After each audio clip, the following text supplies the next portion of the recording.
काय सांगाल आज आपण या ठिकाणी महाविकास आघाडीच्या दोन्ही उमेदवारांची फॉर्म भरण्यासाठी जळगावमध्ये आलेले आहात. जळगाव जर बघायला गेलं तर भाजपचा पालिका त्या ठिकाणी ओळखला जातो. भाजप कोणत्या तरी 5 लाखात लीड आम्ही त्या ठिकाणी देऊ. आपलं काय आव्हान असेल? भाजपचा बालेकिल्ला वगैरे काही नाही. नरेंद्र मोदी, अमित शहा आणि त्यांचे या भागातले केले चपाटे, त्यांनी लोकांची प्रचंड फसवणूक करून लोकांना आमिष दाखवून लोकांना भ्रमित करून तिथे विजय मिळवला आहे ना. पण संपूर्ण देशामधलं वातावरण, महाराष्ट्रात नाही संपूर्ण देशामधलं वातावरण टमाट्यांना बदललं आणि बदलताना मला दिसत आहे. नरेंद्र मोदी यांच्या फसवेगिरीला आता या देशाची जनता अजिबात भुलणार नाही. आपण पाहिलं असेल महाराष्ट्रातल्या मोदींच्या सभांना अजिबात प्रतिसाद नाही. सभा झाली कधी, संपली कधी, मोदी परत गेले कधी, ते कोणालाच कळत नाही. मोदी येतात कधी, मोदी जातात कधी. मोदीचं जे काय हवा निर्माण केली होती गेल्या 10 वर्षात, ती हवा पूर्णपणे संपलेली आहे. या महाराष्ट्रात महाविकास आघाडीवर आहे.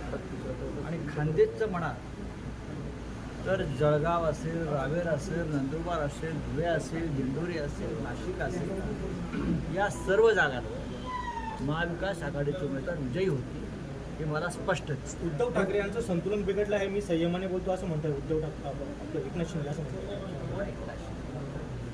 उद्याची निवडणूक झाली की एकनाथ शिंदे यांचं अस्तित्व या महाराष्ट्रातील संपलेलं असतं. संतुलन कोणाचं बिघडलं आणि कोणाचं काय झालं ते 4 जून नंतर कळलं. रवी राणांनी त्या ठिकाणी आरोप केलेले आहे की बच्चू कडू मातोश्रीवरून पैसे घेऊन काम करतात आणि भाजप मातोश्रीची बी टीम आहे. मी आता जळगावला साहेब गिरीश तुम्ही जळगावविषयी बोल. साहेब गिरीश महाजन असं म्हणतात की दोन्ही जागा 5 लाखांच्या लीडने आम्ही जिंकणार आहोत. तसे 50 लाखाच्या लीडने बोलले नाहीत साहेब. बच्चू कडूंच्या सभेवर 50 लाखाच्या लीडने बोलले नाहीत, याबद्दल मी त्यांचं अभिनंदन करतो. अमरावतीमध्ये बच्चू कडू यांच्या सभेवरून वाद पेटलेला आहे, राजकारण तापलंय. परवानगी देण्यात आली नाही. अमरावतीमध्ये महाविकास आघाडीचे उमेदवार बळवंत वानखेडे जिंकत आहेत. काल तिथे शरद पवार साहेब, उद्धव ठाकरे साहेबांच्या सभा झाल्या, प्रचंड प्रतिसाद. त्याच्या आधी मीही जाऊन आलो. नवनीत राणा या 3ऱ्या क्रमांकावर राहतील अशी मला पक्की खात्री. साहेब अजित पवार असतील, सुमित्रा पवार असतील, शिखर बँक घोटाळा, त्यासाठी सुद्धा त्यांनी पलायन केलं. हा जी BJPची वॉशिंग मशीन आहे ती त्यासाठी काय, ज्या घोटाळ्यावर प्रधानमंत्री नरेंद्र मोदी यांनी 70,000 कोटीचा सिंचन घोटाळा, शिखर बँक घोटाळा असं स्वतःचं नरडं फाटेपर्यंत बोलत होते. त्या घोटाळ्यातून जर भाजप सरकार आरोपीला क्लीन चिट देत असेल तर या देशाचे प्रधानमंत्री किती खोटं बोलत आहेत आणि त्यांचा पक्ष किती फसवा आहे ते तुम्हाला स्पष्ट दिसत आहे.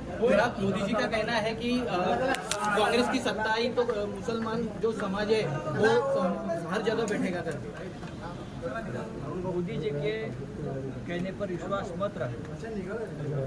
मोदी जी झूठ बोलने वाले 4 जून के बाद वो प्रधानमंत्री नहीं रहेंगे. गांधी तीर्थ, निसर्गाच्या सानिध्यात महात्मा गांधींच्या जीवनावरील जगातील पहिले मल्टीमीडिया म्युझियम. आजच भेट द्या. गांधी तीर्थ, जैन हिल्स, जळगाव. अधिक माहितीसाठी www.gandhifoundation.net वर विजिट करा.